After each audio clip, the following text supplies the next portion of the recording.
देखिए, आप कर्म करिए, फल की चिंता मत करिए, क्योंकि ऊपर वाले के घर में देर है, अंधेर नहीं। आज मेरे साथ मौजूद हैं जन स्वराज के युवा प्रत्याशी विकास सिंह। आपका स्वागत है DNA बिहार पे सर। चलिए, बहुत बहुत धन्यवाद है आपके दर्शकों को, सभी इस चैनल के सभी दर्शकों को मेरे तरफ से बहुत ही अभिनंदन और वंदन है। चलिए, आज भारत में शिक्षा को लेकर एक अलग ही क्रांति जगी हुई है, जहां देखिए केवल शिक्षा की बात की जा रही है। यहां तक कि हमारे यशस्वी प्रधानमंत्री जी से भी डिग्री पूछा जा रहा है कि उनकी क्या डिग्री है, उनकी क्या क्वालिफिकेशन है। और फिलहाल में आए NAS की रिपोर्ट ये बताती है कि किस तरह से शिक्षा व्यवस्था ध्वस्त होता जा रहा है। तो सबसे पहले हम इनसे बात करेंगे और जानेंगे कि इनका क्या क्वालिफिकेशन है, ये कितना पढ़े लिखे हैं और इनका जो शिक्षा के प्रति जो नज़रिया है वह कैसा है। तो सर, आपसे पहला क्वेश्चन मेरा यह रहे कि सर आप कितना पढ़े लिखे हैं। देखिए, हम BCom है दिल्ली यूनिवर्सिटी से, 96 बैच से हम दिल्ली यूनिवर्सिटी के BCom हैं। उसके बाद हमने MBA किया वहीं पे, तो मेरा एजुकेशन MBA है फाइनली। और शिक्षा से चूँकि हम लोग पढ़ाई के दौर से पहले से मतलब शिक्षा और शिक्षण इस काम का हमारा बहुत ही इंटरेस्ट रहा है। तो शिक्षा जो हमारा ग्रेजुएशन होने के बाद MBA हमने किया, बाकी कुछ टाइम तक हमने सिटी बैंक में जॉब किया, फिर पुनः गवर्नमेंट जॉब लगी, फिर सब कुछ छोड़ के अपनी कंपनी का हमने बनाया। चूँकि हमको एक हमेशा से विचार रहा कि लोगों को रोज़गार देने का मन में एक संकल्प था, उस संकल्प को हम आज भी फलीभूत कर रहे हैं। और हमारी एक प्राइवेट लिमिटेड कंपनी है, जिस कंपनी के माध्यम से हमें 1000 जो भी नौजवान हैं उनको हमने रोज़गार देने का काम किया है वर्तमान में। ये हमारी स्थिति है। देखिए सर, जैसे ही बताया कि इन्होंने दिल्ली यूनिवर्सिटी से अपना BCom की पढ़ाई किया है। हालांकि आज बहुत ही महत्वपूर्ण है एकमा विधानसभा में, क्योंकि बहुत सारे कैंडिडेट हैं जो कि क्वालिफाई नहीं है, लेकिन इसके बावजूद राजनीति कर रहे हैं। हालांकि शिक्षा का राजनीति से कोई लेना देना नहीं है, लेकिन आज जिस प्रकार से युवा शिक्षा के प्रति जागरूक हो रहे हैं और शिक्षा के बारे में जान रहे हैं और आगे पढ़ रहे हैं, वैसे में हमें एक शिक्षित उम्मीदवार की भी आवश्यकता है। अब हम अगला क्वेश्चन करेंगे सर से। सर, बिहार में SIR हो रहा है, मतदाता विशेष गहन हो रहा है सर। इसको लेकर सर विपक्ष बहुत ही हमलावर है और आरोप लगा रहा है चुनाव आयोग पर कि जो है चुनाव आयोग है जो कि NDA के सर पक्ष में सर SIR करा रहा है। सर, इसको लेकर जन स्वराज का क्या नजरिया है सर। देखिए, जन स्वराज का स्पष्ट नजरिया है कि अभी जो लोकसभा चुनाव बीता है, पूर्व में 2024 में लोकसभा बीता है ना, तो अगर लोकसभा चुनाव में इसी मतदाता सूची को अगर गवर्नमेंट सही मानती है तो पुनः 2025 में उसमें चेंज करने की क्या जरूरत है। या तो अगर आपने उस मतदाता सूची को गलत माना है तो जो चुनाव हुआ गलत है।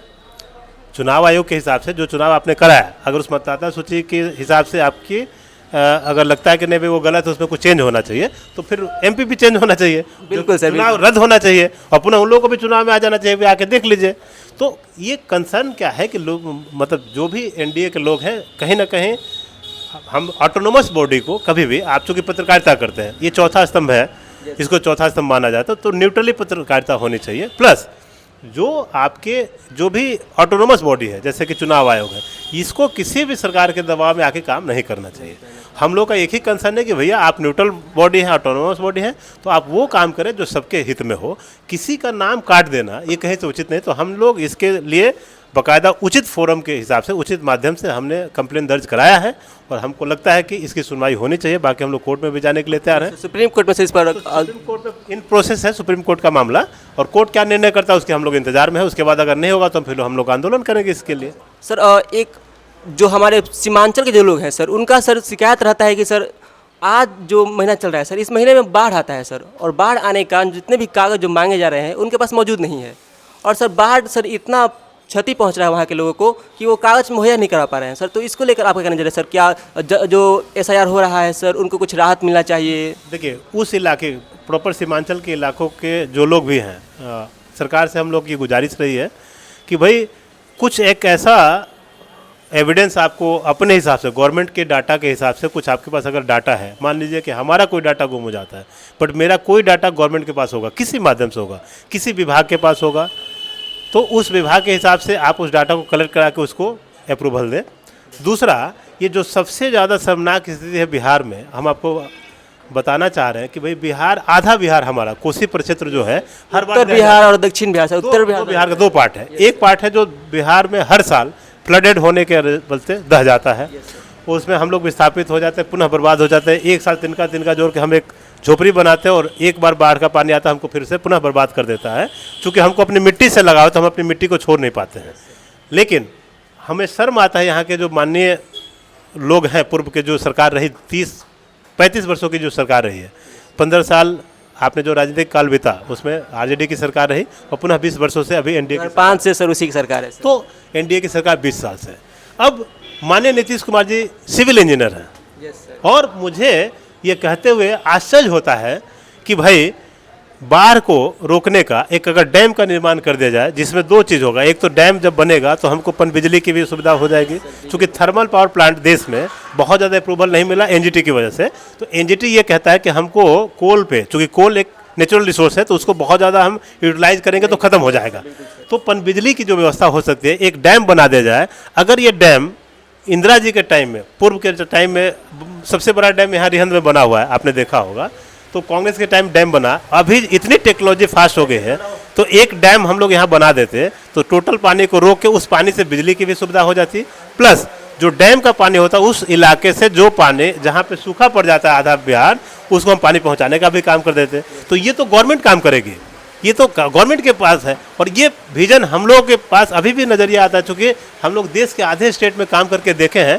भाई गुजरात में नर्मदा डैम का पानी गुजरात पहुंचाया जाता है, गुजरात के सौराष्ट्र को पानी पहुंचा के डेवलप कर दिया गया, और हमारे बिहार के आधे क्षेत्र में पानी है और आधा क्षेत्र सूखा है। इससे ज़्यादा शर्मनाक और क्या हो सकता है बिहार के लिए? और जो भारत के गृह मंत्री अमित शाह, उन्होंने कहा था कि जब हमारी सरकार बनेगी तो हम बिहार को बाढ़ से मुक्त बनाएंगे सर, लेकिन अभी तक बिहार बाढ़ से मुक्त नहीं हुआ सर। बिहार के लोगों के साथ इतनी बड़ी ज्यादती इंडिया की सरकार कर रही है जो कि नहीं होना चाहिए।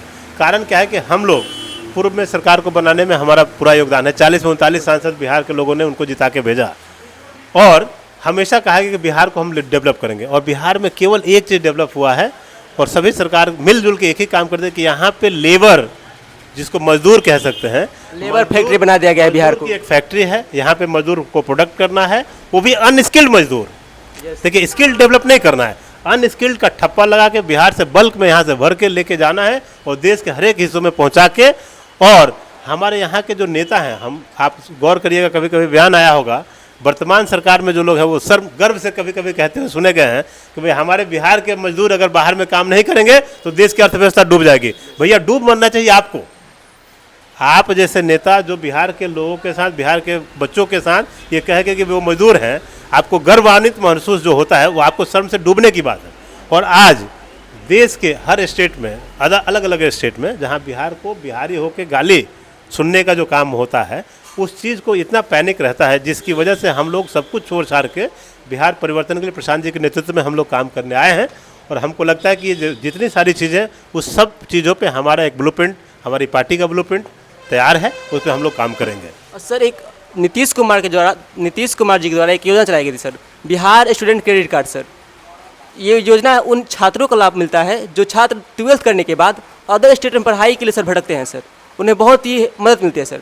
लेकिन सर छात्रों का कहना है कि जो पैसा हम दूसरे स्टेट में देते हैं, यदि वही पैसा से बिहार में अच्छा इंस्टीट्यूट बन जाए तो हमें बाहर पलायन करने की आवश्यकता नहीं होगी सर।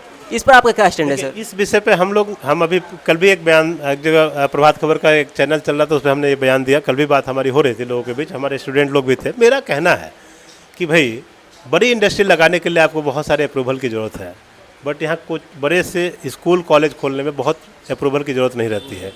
आप देश के जिस फैकल्टी की बात करें, जिस स्टेट की बात करें, चाहे आप कोटा हो, पुणे हो, बेंगलोर हो, ठीक है ना, जो भी, या आप जबलपुर चले जाइए, एमपी में चले जाइए, भोपाल, बेंगलोर चले जाइए, जितने इंजीनियरिंग कॉलेज, मेडिकल कॉलेज हैं, जो भी जहाँ पे कॉलेज की व्यवस्था। कोटा की बात करें, कोटा में सर पढ़ाने वाला बिहारी, पढ़ने वाला बिहारी, मैं बता रहा हूँ पूरी डिटेल में, आप समझिए। वहाँ पे पढ़ने वाले जितने बच्चे हैं 90% बच्चे बिहार के हैं, फैकल्टी 90% फैकल्टी बिहार के हैं। उस फैकल्टी को सारी व्यवस्था जो ऑर्गेनाइज करते हैं उस संस्था को चलाने के लिए जितने हेल्पिंग हैंड्स हैं टोटल बिहार के हैं। तो पढ़ने वाले बिहार के, पढ़ाने वाले बिहार के, लेकिन सेंटर कहाँ बना है? कोटा में। अगर वो कोटा का सेंटर पटना शिफ्ट हो जाए, छपरा में शिफ्ट हो जाए, तो उसके लिए तो बहुत कुछ करने की जरूरत नहीं है। ज़रूरत केवल इस चीज़ की है कि हमको उस चीज़ को एक अच्छा प्लेटफॉर्म देने की ज़रूरत है, उनको एक अच्छा माहौल देने की ज़रूरत है कि भैया जो आप काम कोटा में करते हैं आप छपरा में बैठ के कर सकते हैं। तो ये छपरा के बच्चों को कोटा नहीं जाना होगा, छपरा के बच्चों को पुणे नहीं जाना होगा, छपरा के बच्चों को बेंगलोर जाना नहीं होगा, और उनको भोपाल में जाकर नहीं पढ़ना होगा। तो हम लोग इस बात का, और उसमें क्या है देखिए, इसमें भी हम लोग पलायन का जो दंश झेल रहे हैं, हर स्टेप पे झेल रहे हैं। पढ़ने के लिए आपको बाहर जाना है, नौकरी करने के लिए आपको बाहर जाना है, इलाज कराने के लिए आपको बाहर जाना। मतलब आप जो पलायन का जो दंश है, केवल एक व्यक्ति विशेष की नहीं है कि भाई आप बड़े लोग हैं तो बड़े लोग भी पलायन का दंश झेल रहे हैं, छोटे लोग भी झेल रहे हैं। तो हम लोग ये चाहते हैं, हम ऐसा माहौल बना रहे हैं, हमारा जन स्वराज का ये वादा ही है कि हम जो इंडस्ट्री की बात करें, हम लोग बोले रोजगार देंगे, तो हम रोजगार इन्हीं चीज़ों पे रोजगार देने की बात करें ना भाई। जो काम हम यहाँ पे आसानी से उपलब्ध हो सकता है, जिसके लिए बहुत फोकस करने की जरूरत नहीं है, केवल इंटेंशन देने की जरूरत है, वो सारी चीज़ें यहाँ डेवलप हो जाएगी। अभी तो हम लोग उस पर विचार करें और ये सारी व्यवस्थाएं यहाँ बिहार में होगी और बिहार के लोगों को बाहर नहीं जाना होगा। ये तो हमारे जो 5 जो चिन्हित काम है, जिसमें प्रथम काम में पलायन की बात है, उसमें ये भी शामिल है। अच्छा सर, भारत में एक ट्रेंड चल रहा है सर लैंग्वेज वार को लेकर सर, भाषाई विवाद सर। सर महाराष्ट्र में भोजपुरी बोलने वाले को पीटा जा रहा है, जो मराठी नहीं बोल उसे पीटा जा रहा है, हिंदी बोल रहे हैं तब पीटे जा रहे हैं सर। और यही सर तमिलनाडु में भी हुआ सर, बिहारी को पीटा गया सर। सर ये बहुत बड़ी समस्या है सर। देखिए, इसमें जो है हम काम करने के दरमियान हमारे देश के आधे स्टेट में हमने काम हमारा चल भी रहा है और काम भी करते हैं। ये जो दंश है, बिहारी होना, बिहारी बोलना, ये जो सबसे शर्मनाक स्थिति है, उसके जो सबसे बड़े दोषी लोग हैं वो हमारे यहाँ के जो नेता लोग हैं वो दोषी हैं। इसका रीज़न क्या है?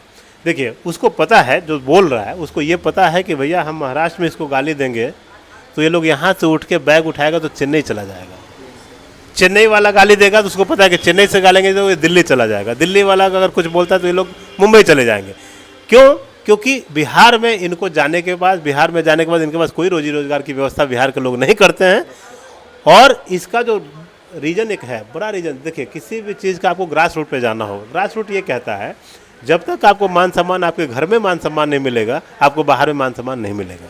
बिल्कुल सर। और मैं ये दावे के साथ कहता हूँ कि भाई जिस दिन आपको प्रॉपर मान सम्मान घर में मिल रहा है, इट मीन्स जो मजदूर वहाँ जा रहे हैं उस मजदूर को उन लोगों को ये पता चलेगा भैया ये हमारे मजदूर अब इस बार बिहार जाने, इनको बिहार में रोजगार मिल जाएगा, तो दोबारा इनको बुलाने के लिए वो प्रॉपर मान सम्मान के साथ बुलाएंगे।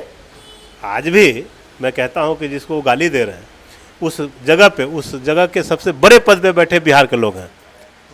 बिल्कुल सर। बिहार पूरे देश के आधे स्टेट में डीजीपी बिहार के हैं। Yes sir. आधे जिले में चले जाइएगा, उस प्रदेश की बात करें, उसके जिले के एसपी हमारे बिहार के हैं। उनको तो ये गाली देने नहीं जाते। तो आप अपने घर में बैठ के किसी को गाली देते हैं, हम यहाँ बैठ के किसी को गाली बक दें, ये कोई हुआ नहीं। हम एक बार बैठ के और किसी मराठी को यहाँ पे गाली दें, ये कोई लॉजिक नहीं है। लेकिन मैं पुनः चेता देना चाहता हूँ कि प्रशांत जी के नेतृत्व में बिहार में जो सरकार बन रही है, आप सभी देशवासी जो बिहार के लोगों को बिहार में गाली शब्द का जो प्रयोग आप लोग कर रहे हैं, ये अब दोबारा आपको ये मौका नहीं मिलने वाला है। चूँकि हम उनको यहाँ पे रोजगार देने का काम करेंगे और बिहार के लोग बिहार जो प्रशांत जी का सपना है, हमारा भी सपना है कि जैसे हमारे प्रदेश के लोग बाहर में जाके काम करते हैं, बिहार को उस लेवल में हम लेके जाएंगे कि बाहर के लोग आके बिहार में काम करें। वो हमारा विजन है, वो हमारा मिशन है। सर एकमा की जनता जानना चाहती है सर आपसे कि आपके पास एकमा को नंबर 1 विधानसभा बनाने के लिए आपके पास क्या रोड मैप है सर? आप यदि सत्ता में आते हैं तो आप एकमा को नंबर 1 विधानसभा कैसे बनाएं, कैसे विकास करेंगे, ये जनता जानना चाहती है सर। देखिए, मूलभूत जो सुविधा है एकमा का जो होना चाहिए, वो जो चीज़ें हैं मूलभूत बेसिक नीड है, जैसे कि रोड, बिजली, ये बहुत छोटी चीज़ें हैं। इसको जो बहुत बड़ा मुद्दा बनाते हैं, मैं इसको कोई मुद्दा ही नहीं मानता हूँ। अगर छोटा सा इंटेंशन एक जनप्रतिनिधि होने के नाते अगर मेरा इंटेंशन इस पर फोकस हो जाए तो वो काम बहुत आसानी से हो जाएगा। बहुत बड़ा विषय नहीं। विषय क्या है? एकमा, आप डेवलपमेंट की जब बात करते हैं तो डेवलपमेंट में बेसिक इंफ्रास्ट्रक्चर कोई बहुत बड़ा डेवलपमेंट का विषय नहीं है। एक रोड बन जाने से आपके गांव का विकास हो जाएगा, मैं इसमें एग्रीड नहीं हुआ। मेरा कंसर्न है, सर्वप्रथम एक कंसर्न है कि हमको एजुकेशन सिस्टम पे काम करना पड़ेगा, शिक्षा पे उस स्तर पे काम करना पड़ेगा कि यहाँ पे जो बच्चे ढंग से शिक्षित हो जाएं।